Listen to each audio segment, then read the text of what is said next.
qué es lo que más quieren en la vida. En este caso hice para madres, dijeron a mis hijos. Dice, y entonces se da cuenta que cuando están con ellos no son felices. ¿Y por qué? Pues es muy simple. Pongo aquí una canción aquí que te gusta, le pondrías un 10. Si pongo otra canción que te gusta, otro 10. Pero si pones las dos canciones a la vez, ¿qué tienes? Un estrés insoportable. Esta es la vida moderna.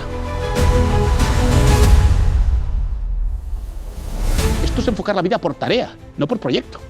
Una neurona conecta con la otra y la hace vibrar a través de una cosa que se llama dopamina. Dopamina. Da placer, pero no da felicidad. Todos buscamos amor, todos buscamos amor. Y estamos frente a una pantalla plana y nos dejamos la vida para ver cuántos likes he tenido.